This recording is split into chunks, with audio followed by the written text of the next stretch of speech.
Welcome back. Bulletin کا آغاز کریں گے اہم خبر کے ساتھ۔ سینیٹر فیصل واوڈا نے ملک کی سلامتی اور دفاعی صلاحیت کو مضبوط بنانے کے لیے دفاعی بجٹ میں 2 سے 3 گنا اضافے کی تجویز دے دی ہے۔ سینیٹ اجلاس میں اظہار خیال کرتے ہوئے کہا، ہمیں اپنا پیٹ کاٹ کر دفاعی بجٹ کو بڑھانا پڑے گا۔ ہمیں ترقیاتی منصوبوں کے بجائے اب دفاع پر توجہ مرکوز کرنی ہوگی۔ افواج پاکستان کی تنخواہوں کو دوگنا کرنا وقت کی ضرورت ہے اور بھارت کے مقابلے کے لیے حکمت عملی پر بھی سنجیدہ سرمایہ کاری کی ضرورت ہے۔ انہوں نے واضح کیا کہ بھارت سے جنگ کو منطقی انجام تک پہنچا کر ہی ہمیں ترقی کے بارے میں سوچنا چاہیے۔ ان کا مزید کہنا تھا کہ ہم محفوظ ہاتھوں میں ہیں اور قوم متحد ہے۔ اب دیکھنا یہ ہے کہ بجٹ کو کیسے 2 یا 3 گنا کیا جائے۔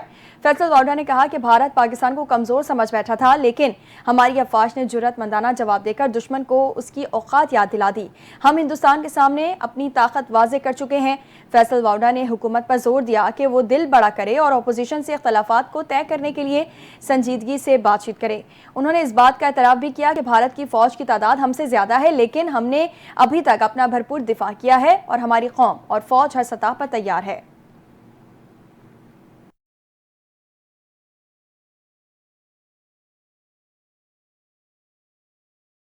وزیراعظم شہباز شریف اور فیلڈ مارشل سید عاصم منیر کا دورہ کوئٹہ، خضدار بس حملے کے متاثرین اور زخمی بچوں کی عیادت کی۔ وزیراعظم وزراء فیلڈ مارشل سید عاصم منیر کا معصوم جانوں کے ضیاع پر اظہار افسوس۔ وفاقی وزراء خواجہ آصف، محسن نقوی اور عطا طارق بھی وزیراعظم کے ساتھ تھے۔ وزیر اعلیٰ بلوچستان اور کور کمانڈر کوئٹہ کی وفد کو بہیمانہ حملے سے متعلق بریفنگ۔ وزیراعظم نے کہا، ایسے دہشت گرد حملے انتہائی شرمناک اور انسانیت سوز ہیں۔ بھارت کا اصل چہرہ ایک بار پھر دنیا کے سامنے بے نقاب ہو چکا ہے۔ پوری قوم اپنی افواج کے ساتھ سیسا پلائی دیوار کی طرح کھڑی ہے۔ عالمی برادری بھارتی ریاستی دہشت گردی کا نوٹس لے، بیرونی حمایت یافتہ دہشت گردی کے خلاف جنگ کو منطقی انجام تک پہنچائیں گے۔ فیلڈ مارشل سید عاصم منیر نے کہا، دہشت گردی کے ماسٹر مائنڈز کو کیفر کردار تک پہنچایا جائے گا۔ بھارتی دہشت گرد گروہ بلوچ اور پشتون اقدار کے خلاف ہیں۔ شکست خوردہ بھارت کے اوچھے ہتھ کنڈے، بلوچستان کے ضلع خضدار میں اسکول بس کو دہشت گردوں نے نشانہ بنا دیا۔ نتیجے میں 4 معصوم بچوں سمیت 6 افراد شہید ہو گئے۔ ISPR نے اس بزدلانہ کارروائی کی شدید مذمت کرتے ہوئے کہا ہے کہ یہ حملہ بھارتی ریاستی دہشت گردی کی حمایت یافتہ دہشت گردوں کی طرف سے کیا گیا ہے۔ ترجمان ISPR کا کہنا ہے کہ خضدار میں اسکول جانے والے بچوں کی بس کو نشانہ بنایا گیا، جو ایک المناک اور بزدلانہ اقدام ہے۔ ISPR نے مزید کہا کہ بھارت میدان جنگ میں شکست کھانے کے بعد ایسے گھناؤنے اور بزدلانہ واقعات کے پیچھے ہے اور یہ حملے بھارت کے دہشت گرد نیٹ ورک نے اپنی پراکسی تنظیموں کے ذریعے کروائے ہیں۔ پاکستانی فورسز نے واقعے کی سختی سے مذمت کرتے ہوئے کہا ہے کہ دہشت گردی کے خلاف آپریشنز جاری رکھے جائیں گے اور ذمہ داروں کو قانون کے کٹہرے میں لایا جائے گا۔ صدر مملکت آصف علی زرداری، وزیر اعظم شہباز شریف، وزیر داخلہ محسن نقوی اور وزیر اعلیٰ بلوچستان نے حملے کی شدید مذمت کی۔ دوسری جانب DG ISPR lieutenant general Ahmed Sharif Chaudhry نے کہا ہے کہ پاکستان امن کا خواہاں ہے، لیکن بھارت جھوٹے بیانے کی بنیاد پر آگ سے کھل رہا ہے۔ ہم ہمیشہ جنگ کے لیے تیار ہیں، اگر جنگ چاہیے تو جنگ ہی صحیح۔ ہر چند سال بعد ایک جھوٹا بیانیہ گڑ لیتا ہے اور بھارت کا یہ بیانیہ پرانا ہو چکا ہے۔ دنیا بھی اب بھارت کو جان چکی ہے۔ بھارتی موقف بے بنیاد تھا، پاکستان نے بہت بالغ نظری سے رد عمل دیا۔ لیفٹیننٹ جنرل احمد شریف چودھری نے کہا کہ بھارتی سپانسرڈ فتنہ خوارج مذہبی لبادے کی آڑ میں دہشت گردی میں ملوث ہیں۔ فتنہ خوارج مذہب کے نام پر دہشت گردی اور مساجد کی بے حرمتی میں ملوث ہیں۔ DG ISPR نے کہا کہ بھارتی سپانسرڈ فتنہ خوارج مسجد میں جوتے پہن کر گھومتے ہیں اور اندر سے سیکیورٹی فورسز پر فائرنگ بھی کرتے ہیں۔ سیکیورٹی فورسز کے محاصرے میں آنے پر مساجد کو ڈھال بنا لیتے ہیں۔ لیفٹیننٹ جنرل احمد شریف چودھری نے کہا کہ بھارتی سپانسرڈ فتنہ خوارج یہ جانتے ہیں کہ مساجد کی حرمت کے پیش نظر فورسز جوابی کارروائی نہیں کریں گی۔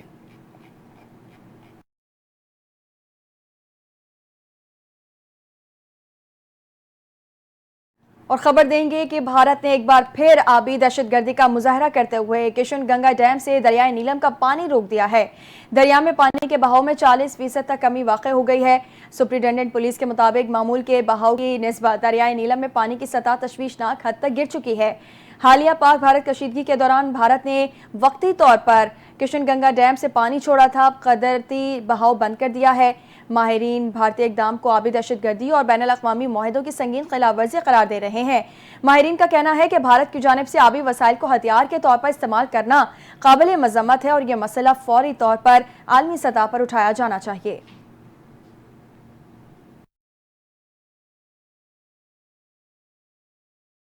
امریکہ کی قائم مقام صحافی نیٹلی بیکر کی بلوچستان میں اسکول بس پر حملے کی شدید مذمت۔ پاکستان میں تعینات قائم مقام امریکی صحافی نیٹلی بیکر کی جانب سے یو ایس اسمبلی اسلام آباد کے ایکس اکاؤنٹ پر بلوچستان میں دہشت گردوں کے ہونے والے حالیہ سفاک حملے کی مذمت کا پیغام پوسٹ کیا گیا۔ نیٹلی بیکر نے لکھا کہ ہم خوزدار میں اسکول بس پر بہرحمانہ اور سفاکانہ حملے کی مذمت میں پاکستان کے رہنماؤں کے ساتھ شامل ہیں۔ امریکی سفیر نے مزید کہا کہ معصوم بچوں کا قتل ناقابل فہم ہے۔ انہوں نے لکھا کہ ہم اپنے پیاروں کو کھونے والے خاندانوں کے غم میں برابر کے شریک ہیں اور زخمیوں کی جلد صحتیابی کے لیے دعاگو ہیں۔ کسی بھی بچے کو اسکول جاتے ہوئے خوف کا شکار نہیں ہونا چاہیے۔ نیٹلی بیکر نے اظہار یکجہتی کرتے ہوئے کہا کہ ہم پاکستان میں ان لوگوں کے ساتھ کھڑے ہیں جو اس تشدد کے خاتمے کے لیے کوشاں ہیں۔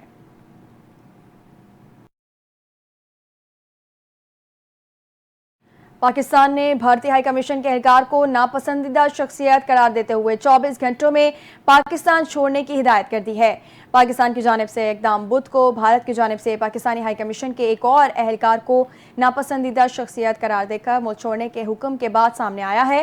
ترجمان دفتر خارجہ کے مطابق بھارتی ہائی کمیشن کا مذکورہ اہلکار ایسے اقدامات میں ملوث پایا گیا جو اس کے سفارتی استحقاق کے منافی تھے۔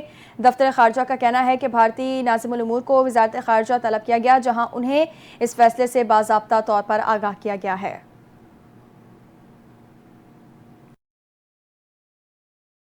وزیر دفاع خواجہ آصف نے کہا ہے کہ خلدم بلوچ لبریشن آرمی بھارت کی پراکسی کے طور پر لڑ رہی ہے اور بھارت ان کو خون ریزی کا پیسہ دیتا ہے۔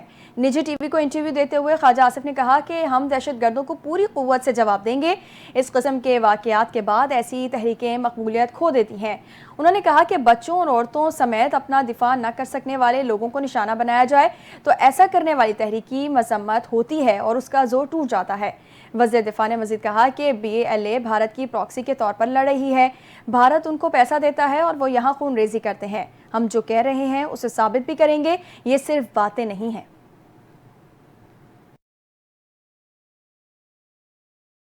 وزیر اعلیٰ پنجاب مریم نواز کا وزیر اعلیٰ بلوچستان سرفراز بگٹی سے رابطہ۔ خوزدار میں اسکول وین پر دہشت گردوں کے حملے کی شدید مذمت کی۔ مریم نواز نے سرفراز بگٹی کو مشکل گھڑی میں بھرپور تعاون کی یقین دہانی کرائی، دہشت گردوں کے خلاف اقدامات میں معاونت اور زخمی افراد کی علاج میں تعاون کی پیشکش کی۔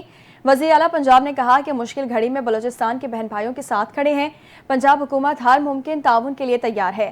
مریم نواز نے معصوم بچوں کی شہادت پر گہرے رنج و غم کا اظہار کیا، زخمی بچوں کی جلد صحتیابی کے لیے دعا کی۔ مریم نواز نے متاثرہ خاندانوں سے دلی ہمدردی کا اظہار کرتے ہوئے کہا کہ شہید بچوں کے والدین کے دکھ کو محسوس کر سکتی ہوں۔ اپڈیٹ کریں گے جھنگ برانچ نہر پر آتش زدگی کا واقعہ۔ محکمہ جنگلات کی باوا کارروائی سے بڑا نقصان ٹل گیا۔ راہگیر کی لاپرواہی سے لگی آگ پر محکمہ جنگلات، ریسکیو اور مقامی افراد نے قابو پایا ہے۔ 100 سے زائد تربیت یافتہ اہلکاروں اور 1122 کی 3 گاڑیوں نے مشترکہ طور پر کارروائی میں حصہ لیا۔ آگ سے صرف جھاڑیاں اور چھوٹے پودے متاثر ہوئے ہیں، درخت اور بنیادی جنگلی حیات محفوظ رہیں۔ پنجاب کی سینئر وزیر مریم اورنگزیب نے کہا جنگلات اسموگ سے بچاتے ہیں، ان کا تحفظ وزیر اعلیٰ مریم نواز کی اولین ترجیح ہے۔ انہوں نے عوام سے اپیل کی کہ موسم گرما میں آگ لگنے کے خطرات بڑھ جاتے ہیں، اس لیے احتیاطی تدابیر برتنی چاہیے۔ محکمہ جنگلات کی رسپانس ٹیم ہر وقت الرٹ اور فعال ہے اور بین الادارہ جاتی تعاون اور مقامی کمیونٹی کی شمولیت جنگلات کے تحفظ میں کلیدی کردار ادا کر رہی ہے۔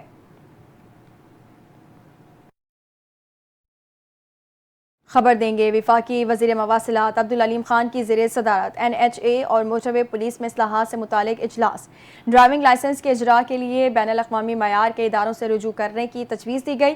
وفاقی وزیر نے کہا کہ مسافروں کی جان بچانا ہماری اولین ترجیح اور قومی فرض ہے۔ انہوں نے سینئر حکام کو ہدایت کی کہ دنیا کے ترقی یافتہ ممالک کے ٹریفک نظام کا جائزہ لیا جائے۔ موٹر وے پولیس کے لیے بہترین افسران کے انتخاب پر زور دیتے ہوئے کہا کہ نااہل اور غیر میرٹ افسران کے لیے ادارے میں کوئی گنجائش نہیں ہونی چاہیے۔ عبدالعلیم خان نے واضح کیا کہ موٹر ویز پر حد رفتار کو ہر حال میں کنٹرول کیا جائے گا اور اس حوالے سے کوئی سمجھوتہ نہیں ہوگا۔ ان کا کہنا تھا کہ ہمیں اپنے لوگوں کی جانیں بچانے کے لیے ہر حد تک جانا ہے۔ وفاقی وزیر نے موٹر وے پولیس کے لیے جدید ٹیکنالوجی سے لیس control rooms, air ambulance services کے جلد آغاز اور موٹر ویز پر ٹراما سینٹرز کے قیام کی تجاویز بھی پیش کیں۔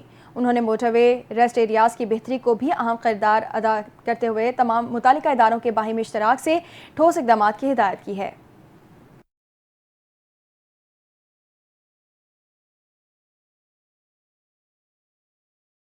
محکمہ تعلیم سندھ نے صوبے بھر میں موسم گرما کی تعطیلات کا اعلان کر دیا۔ اعلامیے کے مطابق تمام سرکاری اور نجی سکولز اور کالجز 1 جون سے 31 جولائی تک بند رہیں گے۔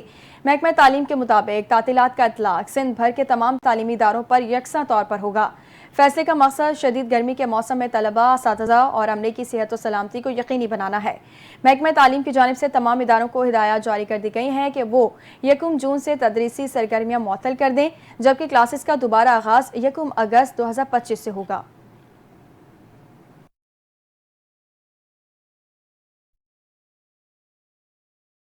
خبر دیں گے شہر قائد میں پانی کی فراہمی میں تعطل کے بعد گھاروں پمپنگ اسٹیشن اور فلٹر پلانٹ پر بجلی کی ترسیل بحال کر دی گئی ہے کہ الیکٹرک کے ترجمان کے مطابق پمپنگ اسٹیشن کو بجلی کی فراہمی بحال ہونے کے بعد پانی کی روانگی بھی دوبارہ شروع کر دی گئی ہے۔ Karachi water and sewerage corporation کے ترجمان کے مطابق کیبل اور سی ٹی فالٹ کا کام رات مکمل کر لیا گیا، جس کے بعد گھاروں پمپنگ اسٹیشن سے شہر کو پانی کی فراہمی بحال ہو گئی ہے۔ واٹر کارپوریشن کے مطابق گھاروں پمپنگ اسٹیشن سے کراچی کو روزانہ 30 ملین گیلن پانی فراہم کیا جاتا ہے اور بجلی کی فراہمی معطل ہونے کے باعث عارضی طور پر سپلائی متاثر ہوئی تھی۔ ترجمان کا کہنا ہے کہ تمام تکنیکی مسائل حل ہونے کے بعد پمپنگ اسٹیشن معمول کے مطابق کام کر رہا ہے اور شہر کو پانی کی سپلائی مرحلہ وار بحال کی جا رہی ہے۔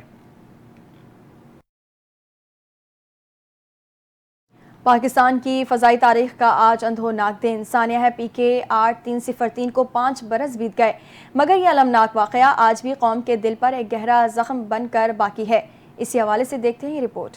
یہ دل دہلا دینے والا سانحہ 22 مئی 2020 کو پیش آیا۔ لاہور سے کراچی آنے والی پاکستان انٹرنیشنل ایئر لائن کی پرواز PK 8303 جس میں 91 مسافر اور 8 عملے کے ارکان سوار تھے، جناح انٹرنیشنل ایئرپورٹ کے قریب جناح گارڈن کے رہائشی علاقے میں گر کر تباہ ہو گئی، جس سے زمین لرز اٹھی اور ایک قیامت خیز منظر سامنے آیا۔ حادثے میں 97 افراد جاں بحق ہوئے، جبکہ چند خوش نصیب افراد موزانہ طور پر زندہ بچ گئے۔ حادثے کی سرکاری تحقیقاتی رپورٹ کے مطابق طیارے کا لینڈنگ گیئر لینڈنگ کی پہلی کوشش میں کھلا نہیں تھا۔ جہاز کے دونوں انجن رن وے سے رگڑ کھاتے رہے، لیکن پائلٹ نے ہیلی لینڈنگ کے بجائے دوبارہ پرواز کا فیصلہ کیا، جو جان لیوا ثابت ہوا۔ فلائٹ ڈیٹا اور کاکپٹ ریکارڈنگز کے مطابق پائلٹ اور عملے نے مقررہ بلندی اور رفتار کی خلاف ورزی کی، نتیجتاً طیارہ کراچی کے جناح گارڈن کی رہائشی آبادی پر گر کر تباہ ہو گیا۔ حادثے کے وقت موجود محمد اصغر نے بتایا کہ اچانک ایک خوفناک دھماکہ ہوا اور آگ و دھواں ہر طرف پھیل گیا۔ انہیں پڑوسیوں نے بچایا اور بعد ازاں وہ اسپتال منتقل کیے گئے، جہاں 8 ماہ زیر علاج رہے۔ آج 5 سال گزرنے کے باوجود متاثرہ خاندان انصاف اور اصلاحات کے منتظر ہیں۔ یہ حادثہ پاکستان کی فضائی تاریخ کا ایک ایسا المناک باب ہے جو آج بھی قوم کے ذہنوں پر گہرے نقوش چھوڑ گیا ہے۔ سیاحتی مقام بابو سر ٹاپ کو 6 ماہ بعد ہر قسم کے ٹریفک کے لیے کھول دیا گیا۔ نیشنل ہائی وے اتھارٹی حکام کے مطابق گلگت بلتستان آنے اور جانے والے مسافر اب باراستہ ناران سفر کر سکیں گے۔ ہیوی مشینری نے 6 سے زائد گلیشیئرز کاٹ کر راستہ بحال کیا گیا۔ حکام کا کہنا ہے کہ راستہ بحال ہونے سے سیاحوں کی بڑی تعداد کی آمد و رفت جاری ہے۔ انتظامیہ کی جانب سے شارع بابو سر پر تمام پولیس چوکیاں بھی فعال ہو گئی ہیں۔